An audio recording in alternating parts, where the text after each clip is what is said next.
coming up. And they wanted to bring everybody they love to a city we call home. And when he came back down here to plan that big event in his life, he lost his life in his favorite city. For Vault Studios, I'm Will Johnson. You're listening to The Daily Crime.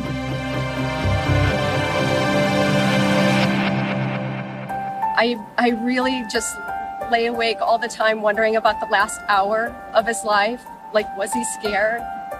Was he too brave? Was he trying to walk to the street for help? All of those things really weigh on your heart. The family of Thomas Rolfes spent more than 5 years looking for answers and hoping police would find a suspect. The 25-year-old Tulane grad was gunned down on Mother's Day weekend 2016 during a visit to New Orleans. A single rose bouquet marks the spot near Amelia and South Claiborne where police say Thomas Rolfes lost his life. Rolfes, a Tulane University graduate from St. Louis, was in New Orleans to look for a place to get married. This is where a passerby found Thomas Rolfes lying on the ground here with at least one gunshot wound to the chest. He was left here to die. At this time, we believe motive is the robbery, and at some point the robbery turned deadly. Rolfes' wallet was missing, and by the injuries of his hands, it appears that there may have been some type of struggle. Saturday morning, my life was ruined.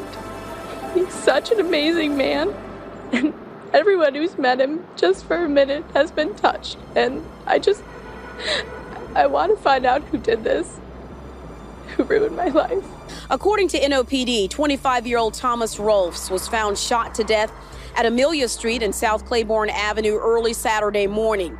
Police found his cell phone, but his wallet was missing. I stand here today to ask for your help, the city of New Orleans. If you know anything, no matter how small, please call Homicide or Crime Stoppers. I lie awake every night wondering how he spent the last hour of his life. Was he scared? Did he suffer? Why did this have to happen to such an incredible human being? Not knowing these haunts me every day. If you have any information, please come forward and help myself and our families find closure and someday peace. Thank you. But in December, there was a major announcement in the case, and a suspect is now behind bars and facing murder charges.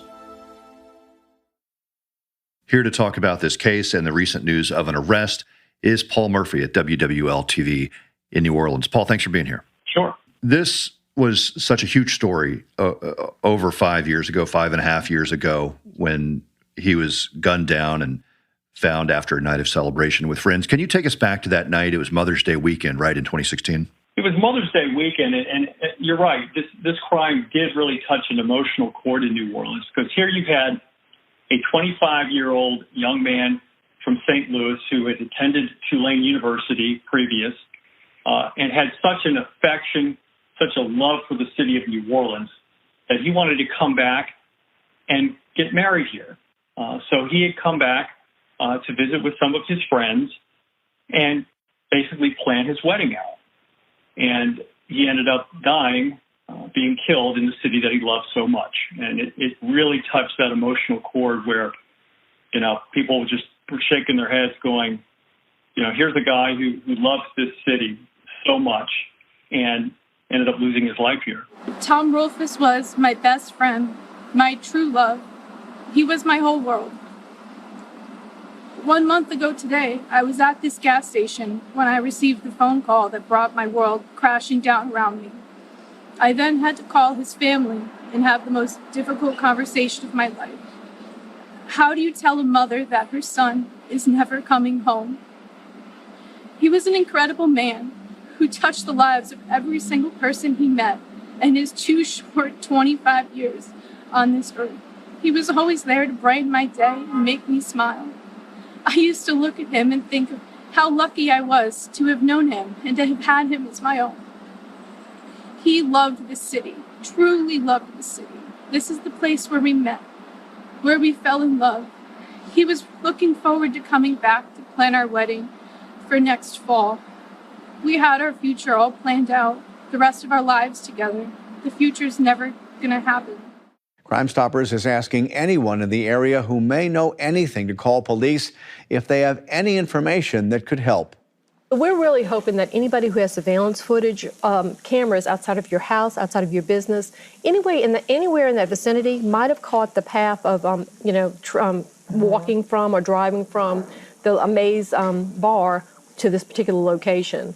Paul, I know that as the investigation got underway, and then certainly over the last 5 years, a lot of efforts have been made to or were made to retrace his steps that night. Can you tell us about back then in 2016 what we knew about that last night of his life? He had been at one bar and then ended up in another part of town. Is that right?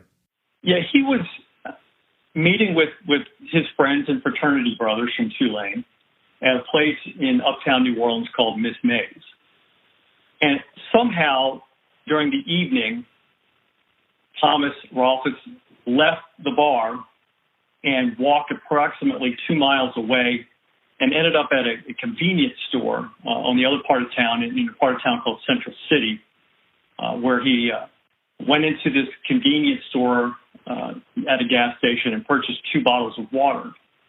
And then shortly after that, about 2 blocks away from there, he was killed in an apparent mugging that led to murder.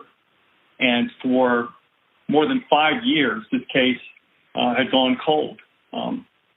And it wasn't until the new district attorney, Jason Williams, formed a cold case unit at the district attorney's office, did they gain any additional traction on this case. And then they ended up putting some pieces together, talking to folks in the neighborhood that came with new information. They unearthed new evidence to say that there was this gentleman, 43-year-old Ernest Weatherspoon, who ended up, according to police, killing Rolfes after he left the store.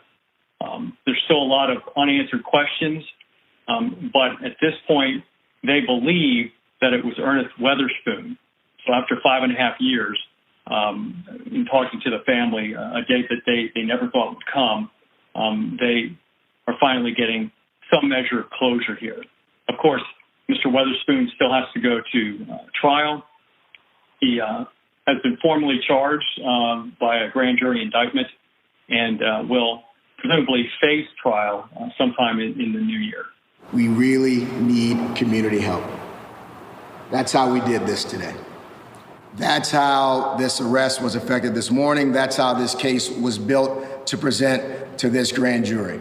This has not been easy on this family. It's not easy on any family. This shocked this community. There were no answers for a very long time. Over the years, like too many cold cases in this city, this horrific killing has haunted this family. And as far as we know, what police suspected at the very early stages of this have turned out to be the case. This was a random attack and a botched robbery, as far as we can tell at this point. Yeah, I believe so. I mean, he was found just 2 blocks from this gas station convenience store. And he was found by a passerby lying on the ground with a gunshot wound. And it had all the telltale signs of a robbery. And up until now, nobody knew who. We still don't know why, but up until now, nobody knew who. And we are now just learning that police suspect it was this Ernest Weatherspoon, 43 years old, that did the killing. Paul, you mentioned that some of the pieces came together. A new cold case unit has been formed. Was there any other details about the investigation or evidence that pointed to Weatherspoon, or anything else about his past or criminal record, if any? He does have a pretty substantial prior criminal record. We did not get many new details about how they know what they know now. But from what the district attorney, Jason Williams, was telling us, that it was really tips and conversations with people in the community that help unearth this new evidence that led to Weatherspoon. That was about as far as they go. I think that they want to hold some of the information back for trial, which is certainly understandable. But what I see as pretty significant here is the original police investigator, Sergeant Andrew Waldron, who was on this case from day one, along with Barrett Morton's another NOPD officer and an assistant district attorney, Alex Calandra, felt so strongly about this case that they weren't going to let it go, and they weren't going to let it go for this family, the Thomas Rolfes family, which, by the way, his then fiancee Liz Freed and his mother came down to New Orleans several times trying to dig up information on this, trying to get folks in the community to come forward with the information. So they worked hard to help solve this case as well, and they should be commended for that. They put aside their grief to come down here and try to help solve this case. And also, by the way, I should also say that Thomas Rolfes' fraternity brothers and friends and family put together a Crime Stopper reward of about $30,000 at the time for information. Now, that Crime Stopper reward has since expired, so we don't know if anybody's going to get that money. But it was interesting, and I guess it showed you how emotional this was when you had so many people pledging their money to a Crime Stopper reward to dig up information on this case. And Paul, to go back to what you spoke of in the very beginning, I mean, this was a young man who was in town from St. Louis. He had gone to Tulane, and he was there in New Orleans because it was a city he loved. And I think that sort of struck a lot of people, and it got national attention at the time. I think so. I mean, a lot of people, say what you want about New Orleans and the crime problems that we continue to face.